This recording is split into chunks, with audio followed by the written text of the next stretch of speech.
Alright, partners, we back. And I am barely functional after stuffing my face at Thanksgiving dinner. Dude, I took a nap when I got back. And I just barely woke up a couple of minutes ago. And, of course, we've got the Datamines here for the 2 new Mythic Heroes. So we're going to go ahead and check them out. We're going to take a look at their stats and skills and all that. And I'm going to try to come to a conclusion at the end of this as to whether or not you should try to be summoning for them. But it's really tough with these two because we'll dive into reasons why as we go along. But why don't we just go ahead and start things off by taking a look at their artwork first. So we've seen all of their art already. This isn't anything new, but we'll just take a look at it again. So, of course, Nidhoggr, a very bad baddie. She's got this twin-headed snake around her, which I think is a really cool touch. Like the twin-headed snake. If you guys have ever seen Hunter x Hunter, in the new world or the dark continent or whatever it is, there's this twin-headed snake in there called Hell's Bells, and it's one of the 5 calamities. So like, this is pretty cool to me. This of course has nothing to do with Fae, but this is just what it made me think of, like seeing her with the twin-headed snake. And of course she's also a lush. So that's a lot of people also like that about her. And she's very scanty too, another reason why you might want to like her. Alright, then of course we have this artwork here from one of my most infamous thumbnails for reasons unknown. Alright, and then we have the injured artwork here, which is pretty cute actually. I like the way she's just tossing her arms down in anger.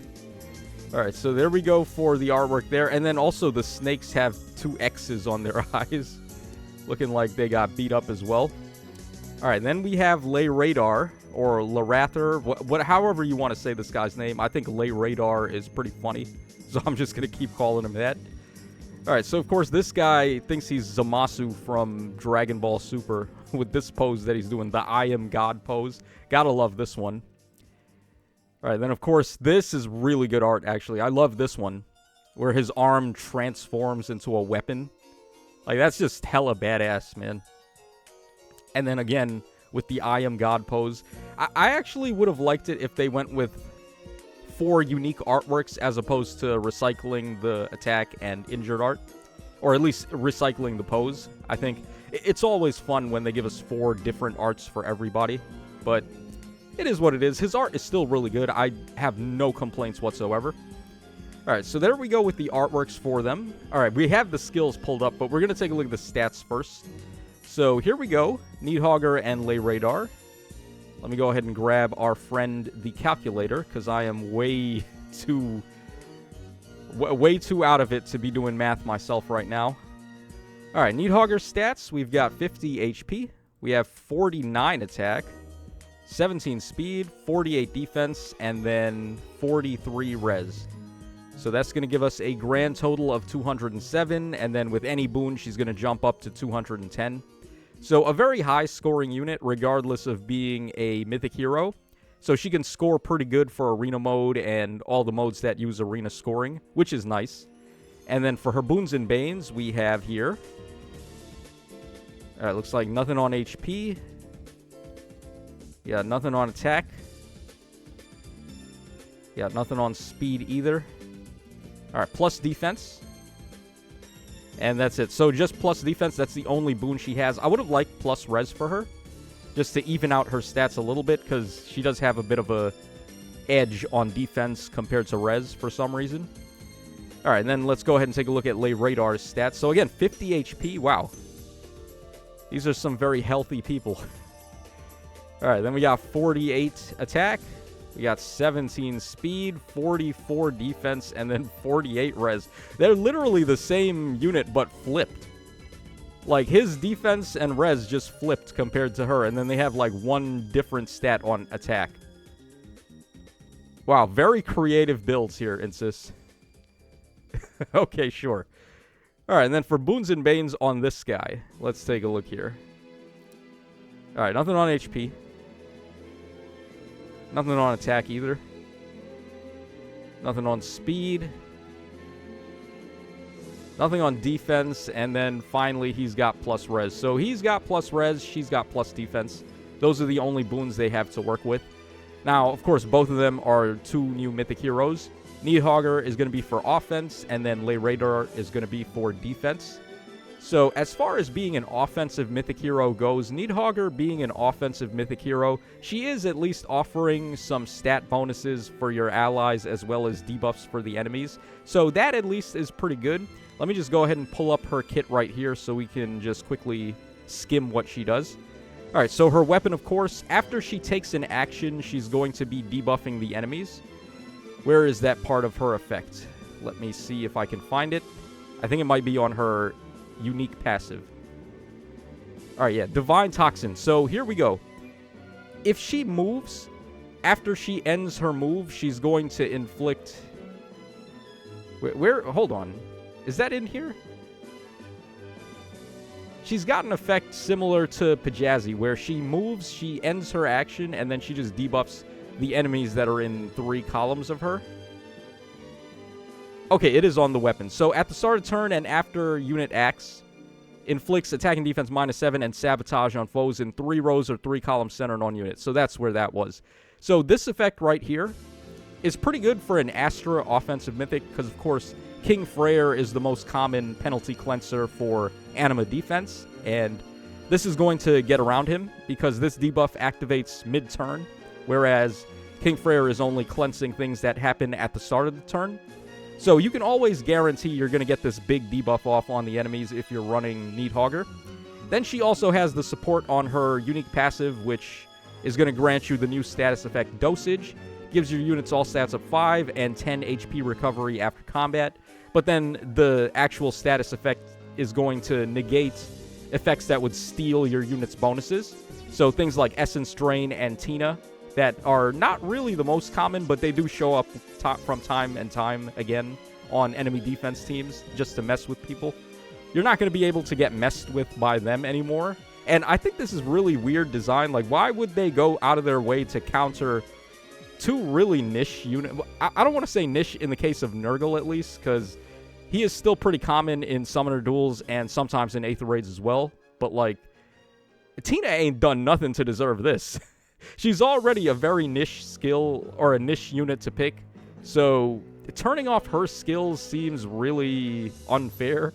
I don't know why they went in this direction with Nidhoggr's effect, but, I mean, hey, it is a pretty strong effect because Nurgle, of course, is pretty good and Essence Drain is pretty good. So just being able to neutralize him being able to do any of his shenanigans is definitely going to put a hurting on him. So that is nice that she can do that as well. And as far as just being a strictly dedicated save unit, I don't really think that's a good idea for an offensive mythic to be. We've already seen this happen before where offensive mythic heroes don't really want to be the carry bait option because you're not able to grant blessings to them. So, for Nidhoggr being an Astra Mythic, you're not going to be able to stack her HP or her other stats really high by running multiple other Mythic heroes on the team. Whereas running an actual unit that you can bless as your Omni-Tank or Bait unit, they're going to be able to stat stack pretty high. So, it's a lot more favorable to use them as your Omni-Tank or Bait unit. So, Nidhoggr is going to be at a disadvantage in terms of that. And also, as far as, like, what effects she's got, she has this melt damage effect, 25% of the enemy's HP at the start of combat, but, of course, in Anima Season, you gotta deal with, Haythrun, who's giving Divine Nectar, so that's already gonna heal a lot of the chip damage that Nidhoggr is gonna do to her opponent. And that also hurts her a little, because she gets this effect where she gets non-pierceable DR based on the damage dealt to the foe at the start of turn, or at the start of combat. So having Divine Nectar just recover a lot of the chip damage is going to be kind of hard for her to upkeep the amount of non-pierceable DR she's able to get. So that's another problem. And then also, when it comes to Nidhoggr, I don't think her base kit is really the best. I think this about both of them, too. I think when we look at Laeradr, I'll mention it as well. But I feel like neither of these units have a base kit that you want to go with. So she's got Slick Fighter 4, pretty good skill. It's basically like Lagu's Friend or Reopening, but better for your armor-type units. Problem is, armor-type units already have a skill that's better than Lagu's Friend, which is... What is it called again? something, Slick Fighter, not Slick Fighter. God damn it. It's the B skill that's on the Ice Tribe Fiorm. You guys already know what I'm talking about. I'm just being very, very dumb right now. I got food on the mind. I haven't recovered yet fully from eating myself into a coma. So that B skill, the one, of course, that's just Shield Fighter, right? That's what it's called. So you run that, and it's just better for these armored units. The only thing you want your save unit to do is live. And Shield Fighter is the best chance you have of surviving the enemies. So I think what you want to do with Nidhoggr is give her Shield Fighter, give her something like Pavis, and then she's got far save, but I don't think she would be necessarily a good pick for far saving. First of all, her defense is already better than res, so that's a little bit awkward. But I think you want to go near save on this unit, mainly because there's already way better far saves, and she's not going to be able to stand up to some of the crazy ranged attackers that we have going on right now, like Ninja Lucina or Brave Bernadetta and things like that. They're going to just tear right through Nidhoggr. So you're probably better off giving her near save, which is a little bit trickier to break through because the main weakness to Shield Fighter is brave attacking, and right now there's not too many main like brave attacking melee units you got to watch out for. So I feel like she would be very good for the near save role as opposed to far save. So just another like downside to her. She's not built out of the box. All right, and then finally, let's go ahead and take a look at Laeradr's kit now. Okay, so this guy, one thing I will say about him is that he is probably the god of roll compression that we have in the game right now. What I mean by that is the amount of things that this guy can do for your team all at once is actually pretty unheard of. We don't have any other unit, I think, that can fill as many roles as him. So, first of all, he's an armored unit. So, of course, that means he can run a save skill and be your save option.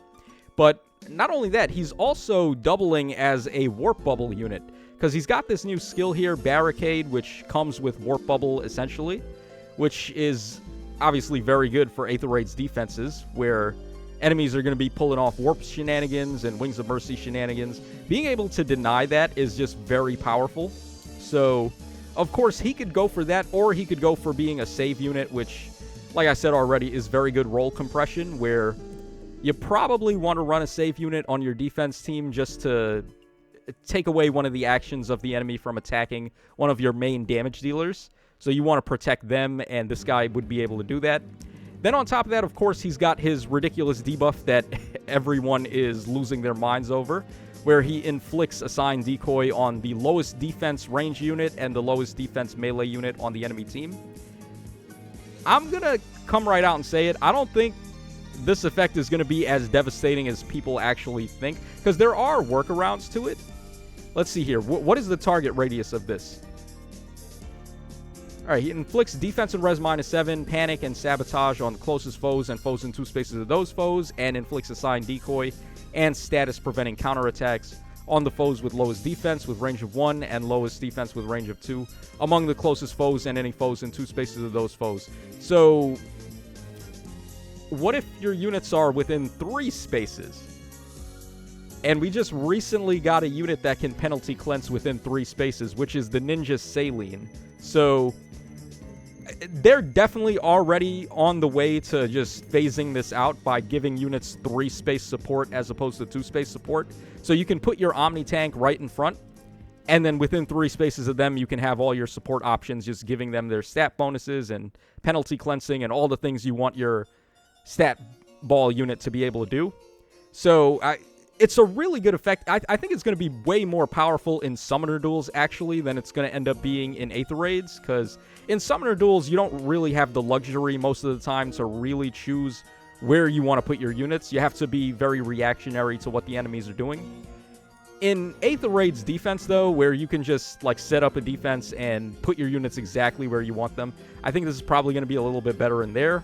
But again, even there, it's like there is still counterplay to this. And him being a Darkness mythic hero, of course, there's a lot of problems with him there as well, where he clashes with Emblem and Loki. People have brought this up, but Emblem will inflict undefended on the enemies, so they wouldn't be able to use save anyway, which kind of mitigates the purpose of Assigned Decoy. And then also Loki, if the enemies have 3 active bonuses or more, she just turns them off.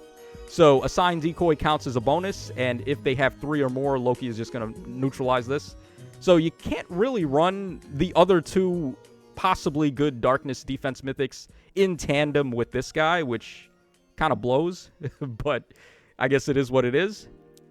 Alright, so we've gone ahead and covered all of that now, so what else is there to say about him? So his B skill, also, like I said with Nidhoggr, I think neither of these units are fully built out of the box. His B skill is completely replaceable by just running Shield Fighter, which this just adds more debuffing to him, which I guess is fine. You could just have him stand there. He would be a better unit to stand there than Gatekeeper, because like Gatekeeper really just stands there doing Warp Bubble and not much else. Maybe Canto Control if you want him to run that. But like this guy, he's standing there doing nothing other than debuffing the crap out of the enemies. He's providing Warp Bubble support, and then he's also possibly a save unit if you want him to go in that direction. So I feel like he could just be a straight-up replacement to Gatekeeper. And then, to top it all off, he is, of course, a defense mythic hero with the special slot. So, again, more and more role compression into this guy. So, that's very good. But, like I said, you want to probably just take this off of him, give him Shield Fighter, and then give him Near Save. And that would most likely give him the highest chance of surviving enemy attacks. And his special Armored Flow, I think they really did us dirty with this. He definitely wants a different special than this one, which only activates against ranged opponents. Like I said with Nidhoggr, I think this guy would probably be best suited as a Near Saver, because Near Savers don't really have Brave Attacking, or at least it's not common for them, whereas the ranged attackers do, and it allows them to bust through Shield Fighter. So giving him a more omnipotent special that gives more non-pierceable DR against anything, like Sturdy Beast, for example, like Nidhoggr's got, or something of that nature. Or you could also go for just like Pavis or Aegis, depending on what save you decide to give him with Shield Fighter. So just a couple of nitpicks with them. They're both obviously very powerful units, but like I said, there are also a lot of caveats going on here. And then we take a look at their passives. So Slick Fighter and Attack Defense Twin Far Save for Nidhoggr. Pretty good fodder, obviously. Like Slick Fighter, like I said, is just reopening / Lagoo's Friend for armored units, but a little bit better. And then Twin Far Save, of course, is just better Far Save for your Far Save units.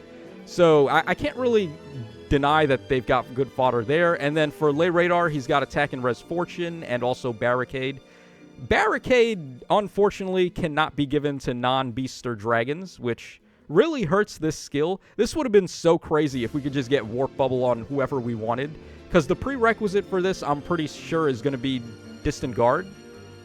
But unfortunately, even though Distant Guard can be given to anybody, that's not the case with Barricade, so that sucks a little bit. Attack and Res Fortune, the prerequisite should be Attack and Res Form. And then the prerequisites for these two should go without saying. Just Attack and Defense, Far Save 3, and then Slick Fighter 3. So good fodder on the banner overall, but now we get to the final problem with these units, which is all the way over here. If we take a look at this banner, this is one of the worst legendary banners I've ever seen. The color shares are really not very good. So Laeradr is color sharing with Loki and Rearmed Soth. Now, of course, Soth has access to good skills that he can use as a fodder bank, but is he worthy of being on a color share with the brand new Mythic Hero? I don't know about all that. And then we have Nidhoggr, of course, color sharing with Legendary Male Shez and Kvasir. Two units that I think are not really the greatest. Neither are they the greatest when it comes to fodder either. So Kvasir at least has Insight at Attack and Speed. This guy, on the other hand, his brand new C skill, Pulse Smog, really failed to live up to expectations. So they really tried their hardest to not make these guys must pulls, which is baffling to me because everyone was so threatened by what we saw from Laeradr in previous Datamines. So my final conclusion as to whether or not you should summon for these units, man, I'm gonna have to say no. that sounds really backwards to say, because, of course, the 2 new units seem really good, but I've already picked them apart. I've given you all of my reasons as to why they're not must-pulls. And not only that, we're also coming up on the new banner for Book 9, which is going to be next month, and then we're also going to be getting the Christmas banner, which is one of the craziest seasonal banners that they do. It's always introduced crazy power creep. So I feel like you're probably better off just saving your orbs for what's coming up. Also, without having the Fey Pass, you can't even spark on this banner, so you're not even guaranteed to get either of the 2 new heroes. I can't recommend people summon on this, to be honest. Really, the only impact I can see here that's going to be long-standing is Laeradr in Summoner Duels, and as far as their impact in Aether Raids itself, I'm not too sure how impactful they're really going to be in there.